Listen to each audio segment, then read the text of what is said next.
Grabe, sobrang dumi. Sobrang kapal ng alikabok. Ito pala yung nabili naming air purifier guys sa Xiaomi.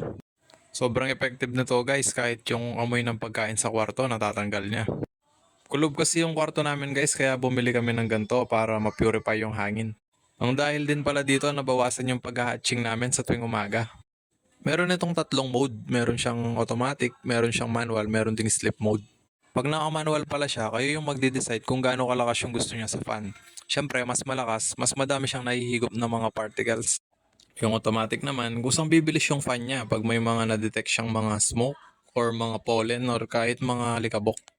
Sobrang hina din pala ng tunog ng fan nito guys, lalo na kung naka-sleep mode.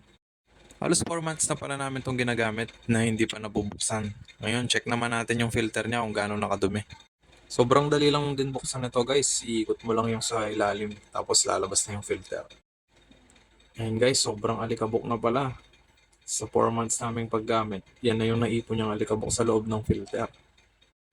Dito mo malalaman guys na sobrang effective talaga ng air purifier na to. Ayan, makikita nyo sobrang kapal. Yan yung ginaganda ng merong air purifier guys. Yung mga alikabok na lumilipad sa kwarto natin, nahihigop ng air purifier. Yan guys, winipes ko na din yung sa outer niya. Ayan yung itsura ng loob niya, lilinisin na din natin. Ayun yung fan niya sa ilalim, kung mapapansin nyo. Yan, babalik na natin yung filter niya, tapos na nating malinisan. Yung palang filter niya, meron 3 stage ng filtration yan. Merong primary filter, tapos yung, yan, yung sa loob, yung parang screen.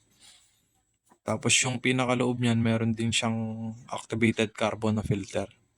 Yan, babalik na natin. Iikot mo lang babalik ng pa-clockwise, maglalak na siya. Yun. Ito pala yung jack niya, yan, sinasaksak ko na.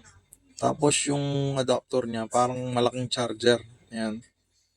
Tapos iilaw na siyang ganon. Pa-power mo lang siya dyan.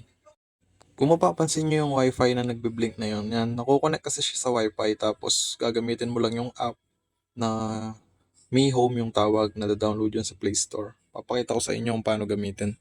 Ayan, as of now, excellent naman yung hangin sa kwarto natin. Tapos naka-manual mode siya. Tapos yun yung sleep mode naman. Makikita mo dyan yung filter niya kung ilang percent. Yan, yung sa atin, 83%.